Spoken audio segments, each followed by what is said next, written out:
Bueno, compañeros, compañeras, buenas tardes a todos y a todas. En nombre de la Diplomatura Universitaria en Formación Política para la Integración Regional Latinoamericana, les doy la bienvenida a esta nueva clase, la número 20 de nuestro recorrido formativo, titulada Sindicalismo Integral, recuperar la fuerza del movimiento obrero. Hoy nos acompaña Juan Carlos Schmidt, un dirigente con una larga y reconocida trayectoria. Juan Carlos es secretario general del Sindicato del Personal de Dragado y Balizamiento, secretario general de la Federación Marítima Portuaria y de la Industria Naval de la República Argentina y secretario adjunto de la Confederación Argentina de Trabajadores del Transporte. Entre 2016 y 2018 integró el triunvirato que condujo la CGT hasta que, bueno, decidió renunciar con la coherencia que lo caracteriza y para quien pedimos un fuerte aplauso de bienvenida.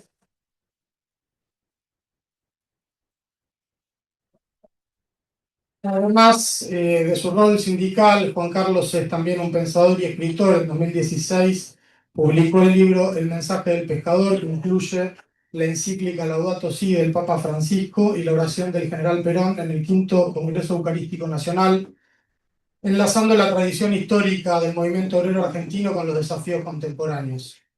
Antes de comenzar, hablábamos recién con Juan Carlos, le comentábamos, ¿no?, como disparador para la clase de hoy, que el martes pasado contamos con la presencia de Carlos Minucci y Héctor Amichetti, quienes repasaron la experiencia de la CGT de los argentinos y de la figura de Saúl Ubaldini como referente de un sindicalismo de liberación que supo pararse con dignidad frente a las dictaduras y el neoliberalismo.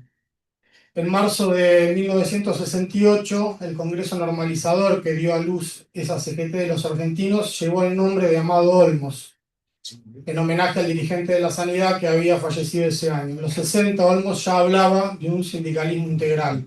Entonces, y ya para darte la palabra, queríamos preguntarte qué significa esta idea o concepto y qué vigencia tienen hoy estas ideas.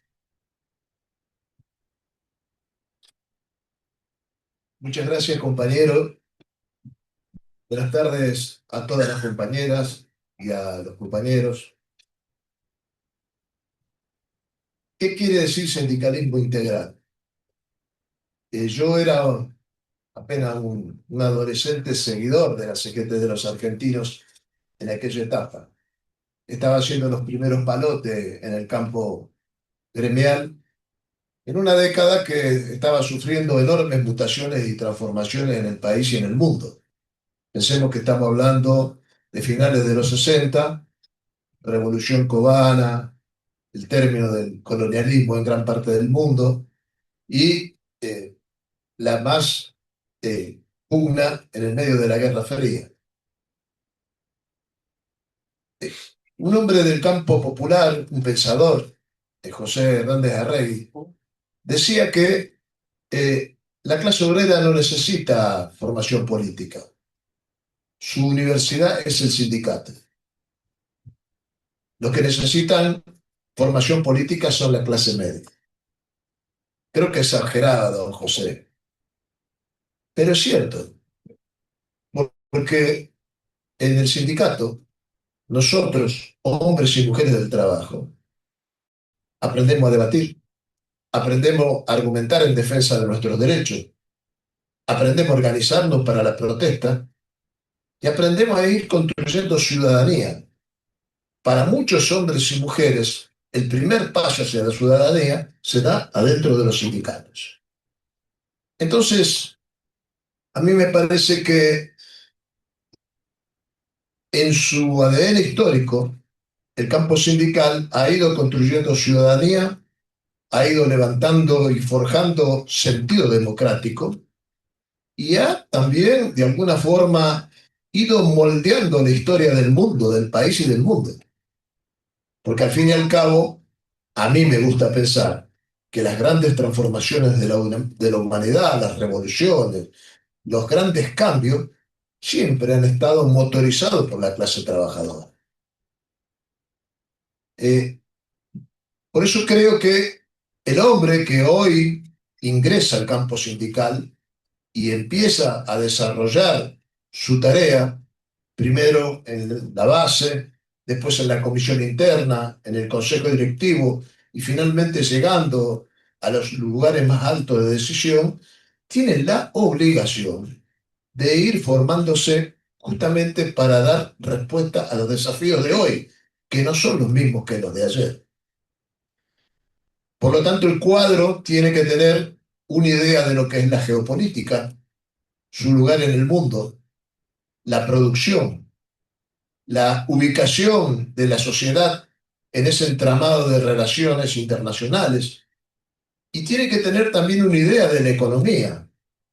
¿Por qué de la economía? Porque la economía ha pasado a ser eh, un elemento indispensable para que el compañero reúna los conocimientos básicos que le permitan defender mejor a los compañeros. Quiero abrir un paréntesis alrededor de todo esto.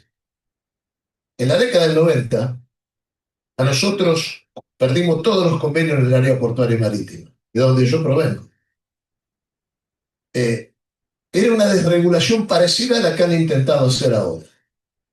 En aquel entonces se perdieron todos los organismos de, de control y de comercialización de la República Argentina. Muchos de los males que tenemos hoy en la exportación, muchos de estos barros vienen de aquella lluvia. Y, y recuerdo que al frente del equipo de Cavallo, porque estaba Cavallo, había un tal Pablo Rojo, Pablo Espartaco Rojo se llamaba, secretario de Regulación del Ministerio de Economía. Y Pablo Espartaco Rojo nos pegó un baile en el Ministerio de Trabajo, donde no sabía ni dónde estaba la raya, para aquellos que son futboleros. A partir de ese día, yo me convencí que tenía que aprender economía, por lo menos lo básico, para que no me pegaran semejantes amarreos a la hora de discutir los intereses que representaban. ¿Por qué el dirigente integral, aparte, tiene que tener una noción de la clase trabajadora? Nosotros representamos una clase trabajadora que no es la misma, ni del 60, ni del 70, ni de los 90. El sujeto histórico ha mutado. Ya no está más únicamente adentro de los sindicatos, está por afuera de los sindicatos. Y haríamos muy mal en tratar de trazar una frontera o un muro sobre ese lugar, porque en definitiva, ese segmento de hombres y mujeres, de compañeros que no han conocido el convenio colectivo y que se la rebuscan como pueden para poder llevar un plato de comida a su casa, forman parte de lo que yo denomino el movimiento de los trabajadores. Parece un juego de palabras, pero no lo es. Yo creo que hay que pasar del movimiento obrero organizado al movimiento de los trabajadores, que es una cuestión mucho más amplia, mucho más abarcadora y que implica un desafío para tratar de cambiar la relación de fuerza de que el capitalismo salvaje ha llevado a gran parte de nuestra sociedad. Porque al fin y al cabo, lo único que está creciendo en esta última década es la precarización, lo que se denomina hoy el precariato. Los millones y millones de compatriotas que no tienen ningún derecho y que cada vez trabajan más para ganar menos. No sé si vos querías hacer alguna pregunta. No, mira, sabes que me había anotado algunas cosas. El micrófono.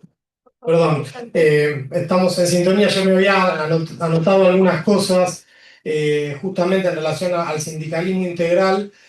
¿Cuál sería la diferencia del sindicalismo limitado a la negociación salarial o sectorial? Digamos, y justamente esto que vos estás expresando, y también cómo, por ejemplo, articular en este contexto de precarización, informalidad y fragmentación social, cómo podemos construir un sindicalismo integral que convoque también a los trabajadores no registrados, a los sectores populares más desprotegidos, porque un poco esto que vos estabas planteando me parece que es una expresión cabal de lo que estamos viendo, ¿no? En relación a la situación del movimiento obrero en general, pero también a los niveles de precarización que hay, de informalidad, y también a nuevos actores que aparecen protagonizando luchas hoy en la Argentina.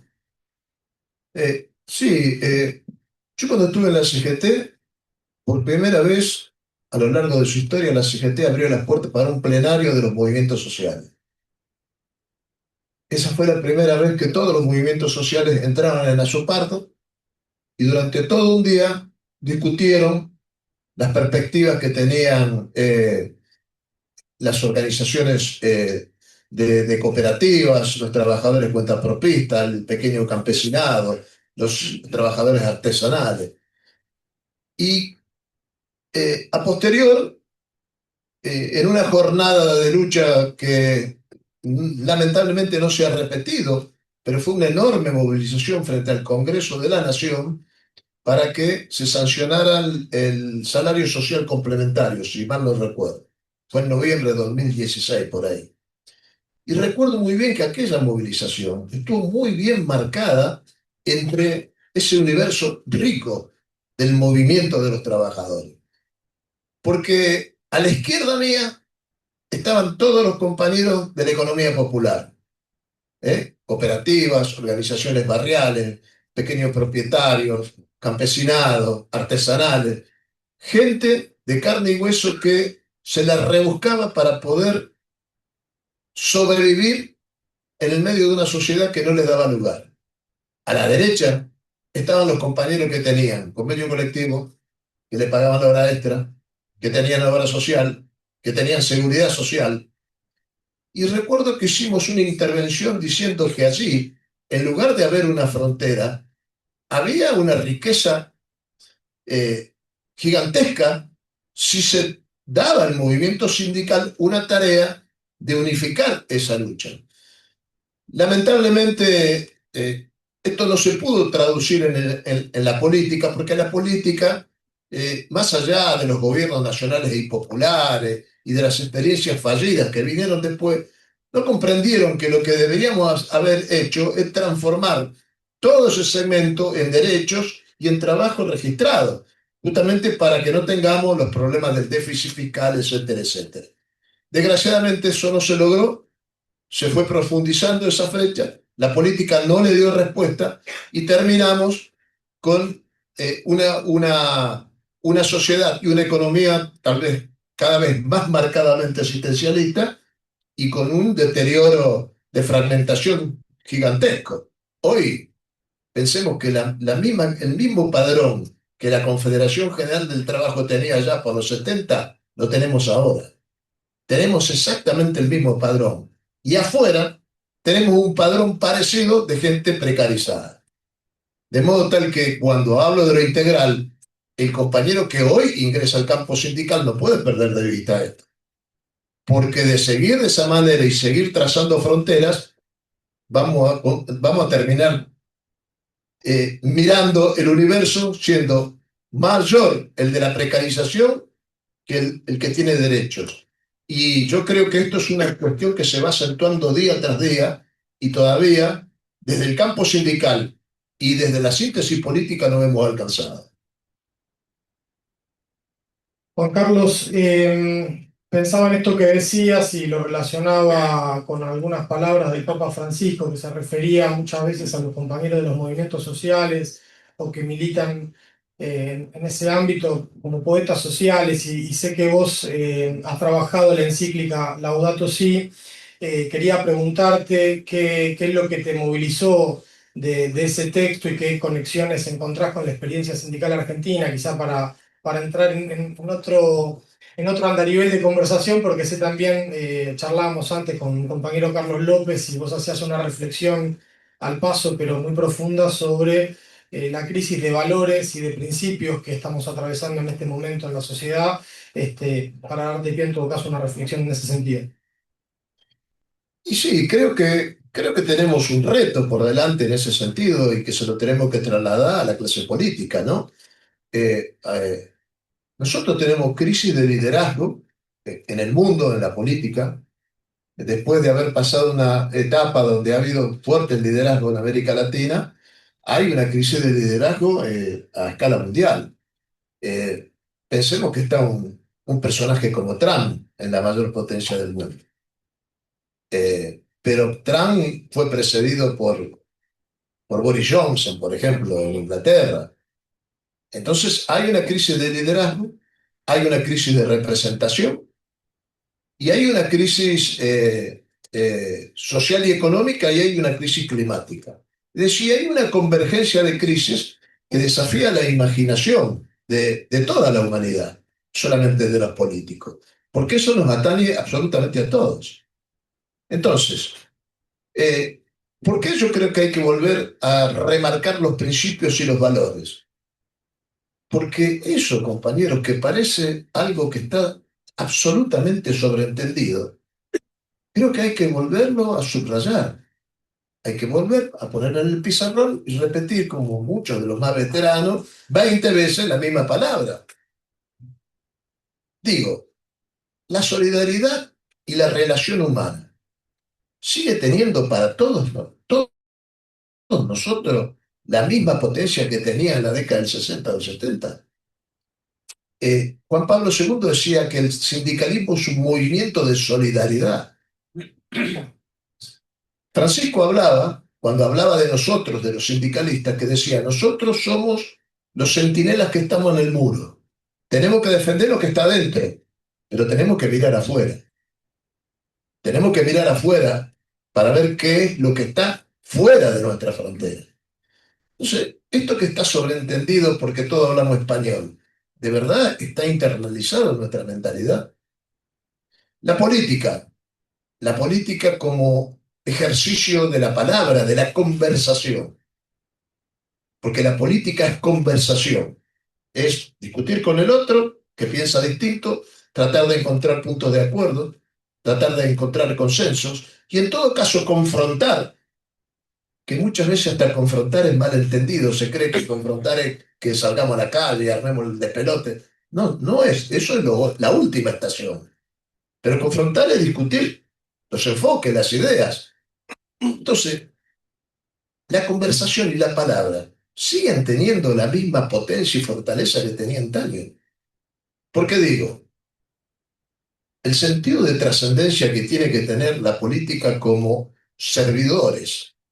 El que hace política está sirviendo a la comunidad.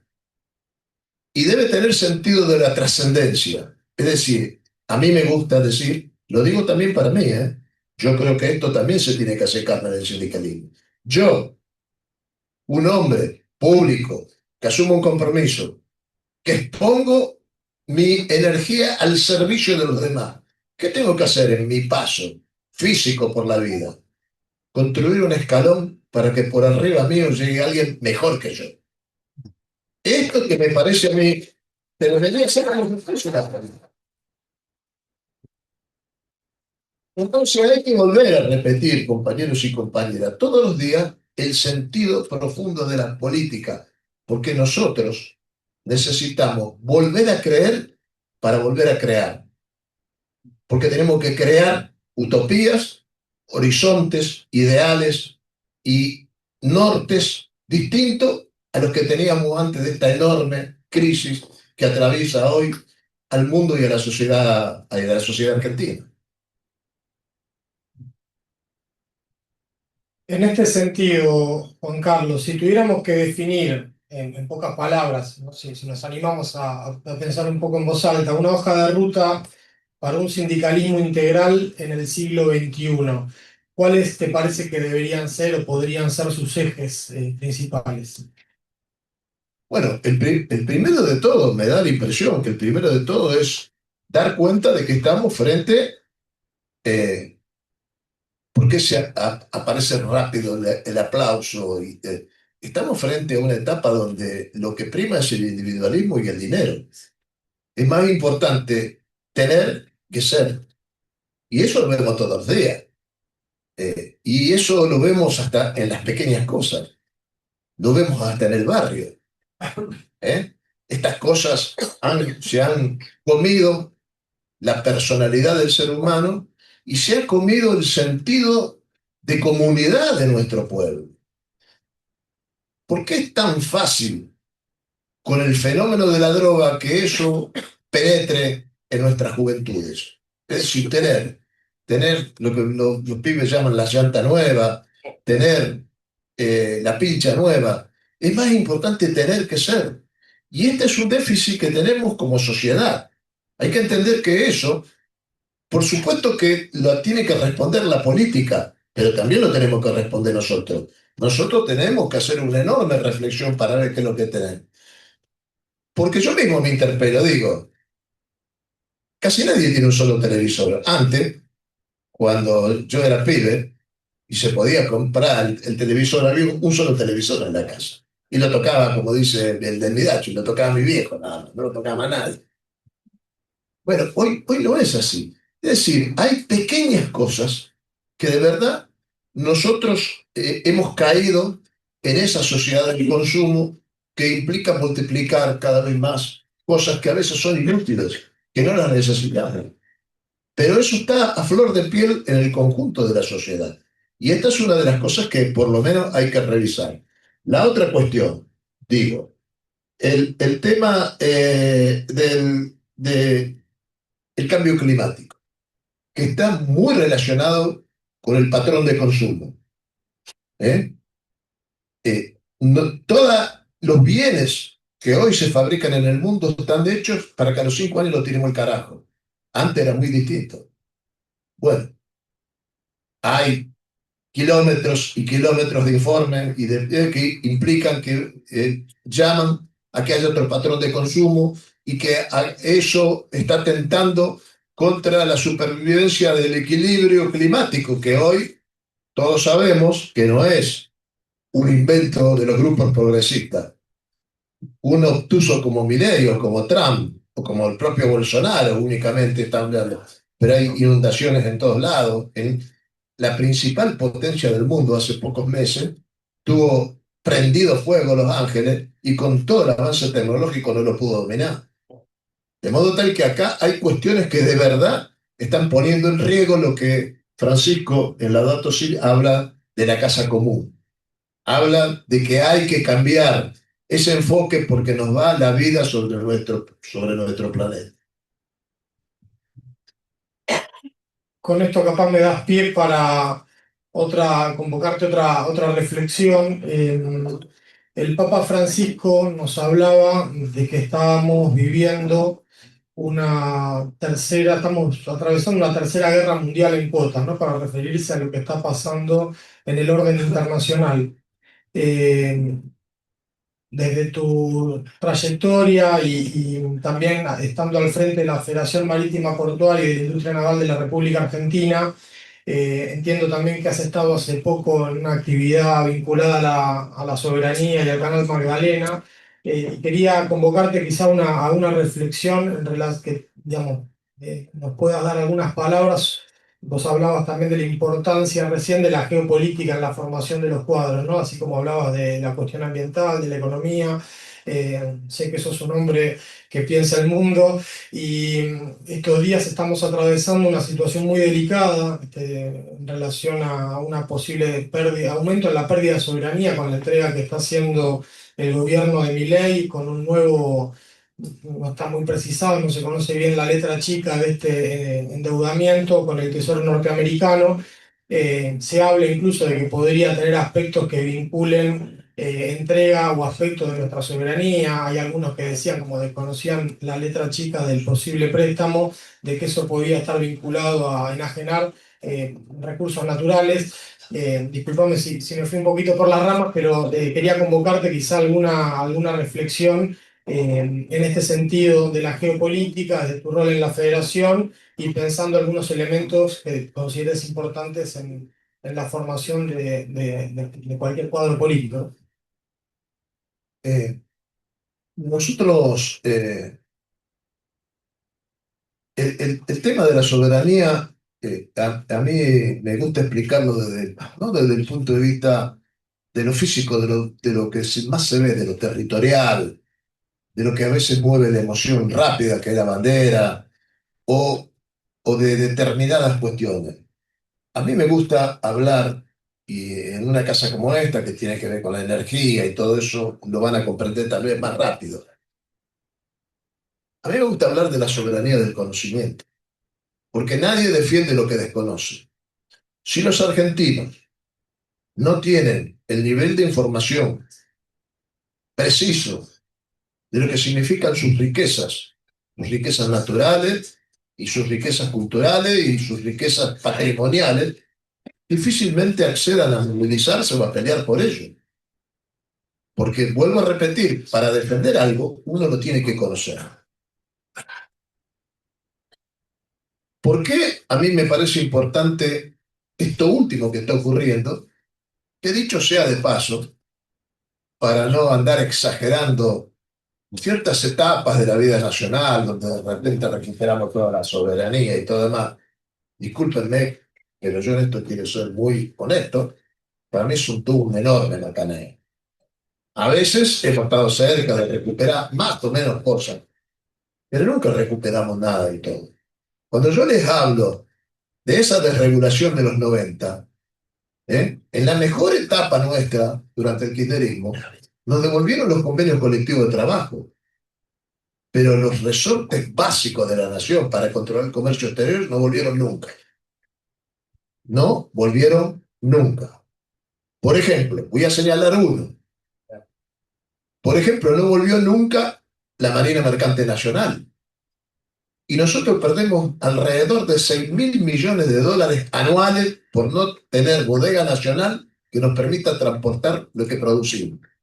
Un país que tiene excedentes en el hidrocarburo, que seguramente va a tener excedentes en el sector mineral, que tiene una enorme producción granaria, no transporta ni 100 toneladas en bodega propia. Es una tragedia. Hay que remontarse simplemente a lo que decía Belgrano acerca de todo esto y van a comprender que eso no lo recuperamos nunca, no lo construyó la nación argentina nunca, salvo la etapa del peronismo, que fue en la década del peronismo donde se tuvo tanto una flota fluvial como una flota mercante, dicho sea de paso la más importante de América Latina en aquel ciclo histórico. Entonces, digo, la soberanía es clave para todo eso. ¿Por qué? Porque efectivamente no sabemos dónde está la letra chica de todo esto que se está acordando. Miren, a mí yo recuerdo una frase que escuché también en un centro de formación hace mucho tiempo atrás, que decían que lo que te hacen préstamos o los banqueros, porque siempre están los banqueros detrás de todo esto, los banqueros son los que te prestan el paraguas cuando el sol está alto y te piden que se lo devuelva cuando empieza a llover. Y de alguna manera, eso es lo que ocurre con toda la ayuda que hay. Nada es gratis. Nadie puede ser tan ingenuo de creer que te van a brindar todo esto a cambio de nada. Esto por un lado, pero es mucho más profundo, compañeros y compañeras. ¿Saben por qué? Porque si ustedes empiezan a analizar entre líneas, es mucho más. Porque, por ejemplo, que un embajador venga y diga abiertamente que tiene que intervenir en el proceso electoral y que el presidente de los Estados Unidos diga que nosotros vamos a poner el dinero para que fulano de tal gane las elecciones, es una clara intromisión en los asuntos internos de nuestro país. Y de allí a que realmente haya una estructura de decisión que esté fuera de nuestra frontera y que toda la institucionalidad y la democracia pase a ser una cáscara vacía, hay un solo paso. En realidad lo que está en juego, a mi entender, es eso.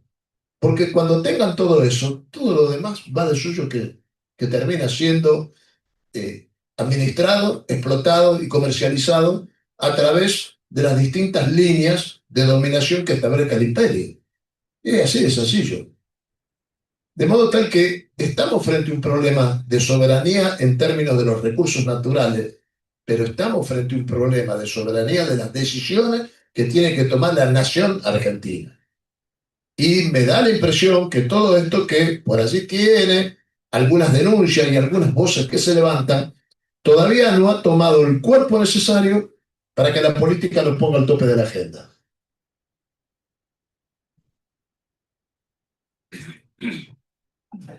te tiro un último eje, si me permiten, después por ahí hay algunas preguntas que los compañeros o compañeras quieran hacer.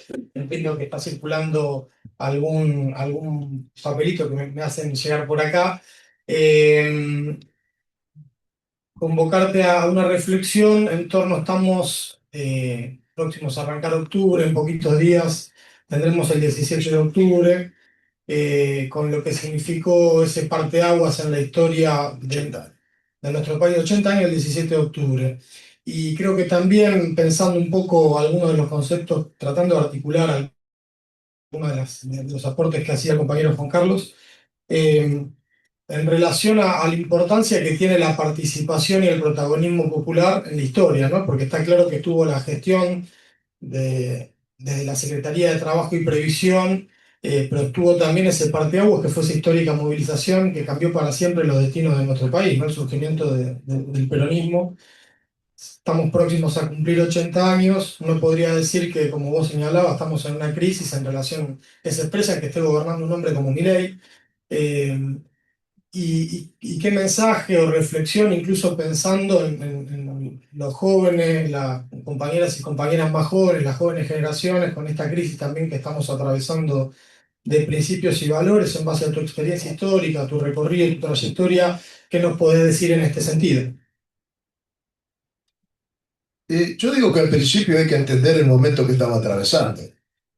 Complejo, en algunas cuestiones inédito, donde hay factores como por ejemplo la innovación tecnológica, eh, la comunicación que formatea el sentido y las conductas de las sociedades, que requieren también de entender eh, muy profundamente qué es lo que está sucediendo, digamos, ¿no?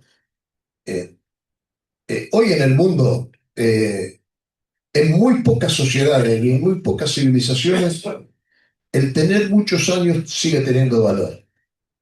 Es decir, aquella figura del hombre eh, añoso que bajaba la experiencia histórica frente alrededor del fogón, casi que se ha perdido, no en la Argentina, en el mundo, en el mundo. Entonces hay que hacer un esfuerzo por entender el devenir también de los jóvenes. Yo me considero alguien que puedo relatar las experiencias, pero de verdad me siento bastante cohibido para hablar frente a un escenario donde haya todos pibes de 20, 30 años. Porque indudablemente hay un lenguaje, hay una forma de ver las cuestiones y hay un enfoque absolutamente distinto. Por muchas cuestiones, porque las cosas han cambiado principalmente. Mire, eh, si, por supuesto que esto tiene que ver con los estratos sociales, pero si uno le pregunta a un joven que tiene más o menos trabajo y tiene algún ingreso, si le pregunta qué quiere ser, a lo muchos de nosotros, bueno, nos compramos el terreno, queríamos hacer la casa, ¿no?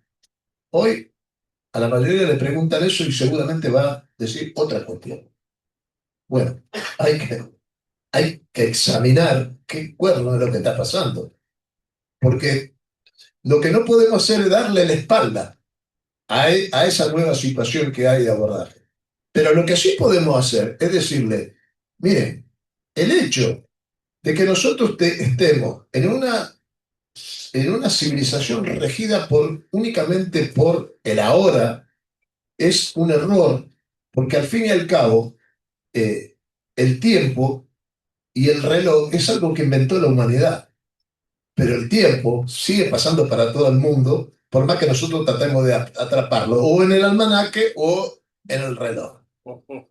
Y esto hay que discutirlo con los compañeros jóvenes y para eso necesitamos la formación. Y recuerden, yo empecé diciendo la frase de Hernández Arrey, pero, pero esto que estamos haciendo es fundamental, porque aquel compañero, aquel trabajador que llega al universo sindical y únicamente se dedica a defender su convenio colectivo de trabajo, su condición de trabajo o su lugar alrededor de los compañeros, va a ser un buen compañero, pero nunca va a llegar a ser un cuadro que interprete el desafío que tiene hoy la humanidad, que es mucho más que eso. Por lo tanto, a los jóvenes les vamos a tener que requerir el doble de esfuerzo. Ahora, los veteranos más lo que podemos poner de manifiesto son nuestras experiencias, las cuestiones que hemos atravesado. A mí me gusta siempre decirle a los compañeros más jóvenes, yo soy rosarino, yo vivo en Rosario, yo vengo de lunes a viernes, desde hace ya casi 50 años. ¿Eh? ¿Por qué a lo largo de 50 años he podido hacer ese camino ida y de vuelta? 700.000 kilómetros ya he hecho, entre ida y vuelta a Unidad de Rosario. Porque he tenido un compromiso y una en mi vida. Mi vida ha sido puesta al servicio de todo eso. Y eso me ha permitido sobrellevar todo eso. Pero, digamos, anclar esto en la mentalidad de los jóvenes es una tarea que hoy requiere de mayor esfuerzo, porque cuando yo accedí a esto, el que no militaba era un pelotudo. Esta es la verdad. Hoy la cosa es totalmente distinta. Y no lo digo con nostalgia, ¿eh? Ni con... No, no, no. Digo, es un desafío. Nosotros eso lo tenemos que... de nuevo, y para eso si tenemos que gastar saliva y tenemos que gastar muchos encuentros como estos, hay que hacer.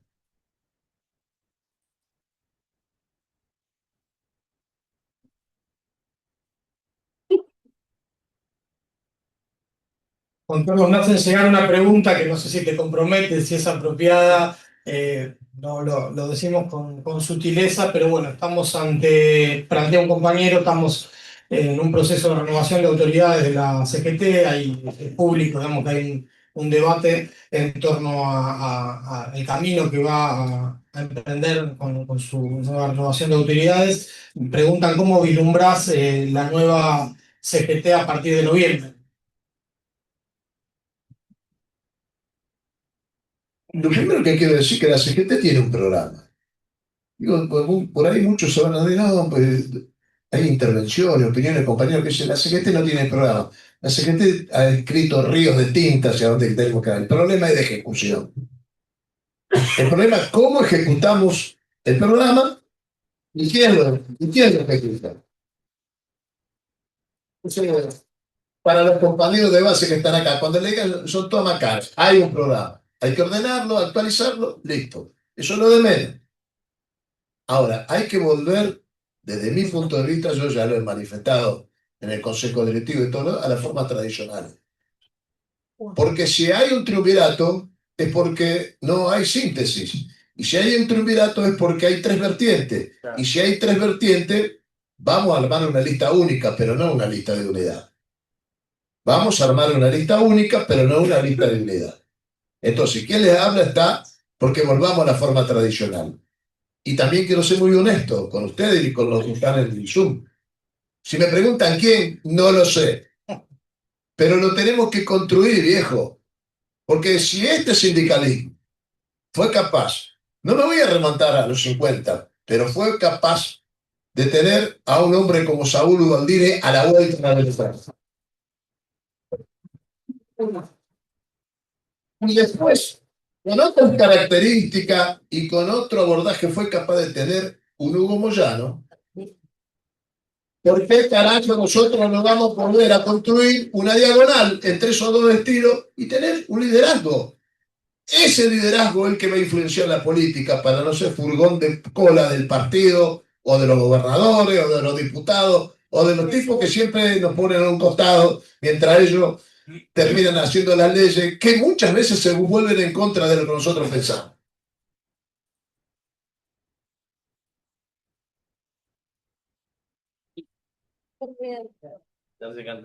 Bueno, me parece que con estas últimas palabras del compañero queremos agradecer profundamente, Juan Carlos Schmidt, por tu generosa participación, por la claridad y la fuerza de sus reflexiones y a todos y todas por acompañar y enriquecer este espacio de formación y debate. Agradecerle de nuevo a todos y todas y fundamentalmente al compañero Juan Carlos Schmidt por su generosa participación en este encuentro. Si me permitís, algo último, porque Estoy hablando.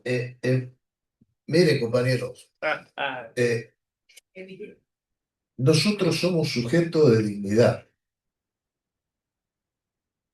Nosotros somos portadores de la dignidad humana. Nosotros.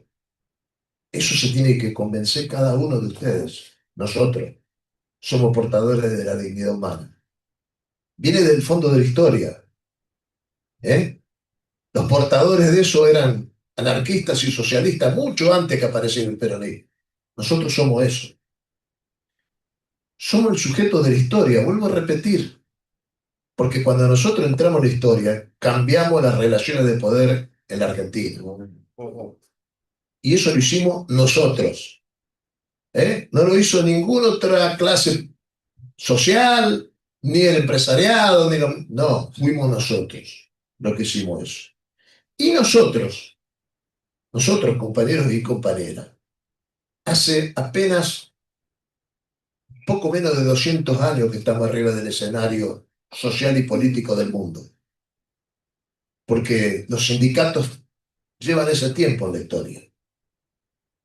Y en esos 200 años hemos hecho revoluciones, hemos ahorcado príncipes y reyes, le hemos prendido fuego a más de una dictadura, hemos construido periódicos, mutuales, cooperativas, obras sociales, hemos levantado ideología y hemos sembrado lo que alguna vez, le cuento algo, lo que alguna vez me dijo un italiano que estaba perdido por allá, una vez que andaba por Europa, en París, porque había perdido toda la guita. Y me vio con un poncho a mí, otro andaba con Pancho Gaitán, me acuerdo. Y me dice, necesito unos mangos para volver porque me jugué todo en la ruleta. Y me dice, ¿dónde son ustedes? De América Latina. ¿Y qué andan? Vinimos a un congreso mundial, dice, por miseria, andan envenenando el mundo, dice. Nosotros somos eso, compañero.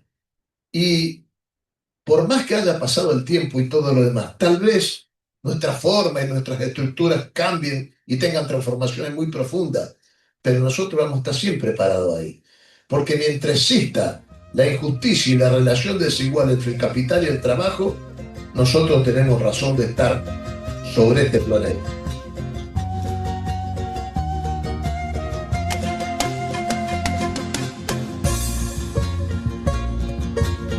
¡Ay!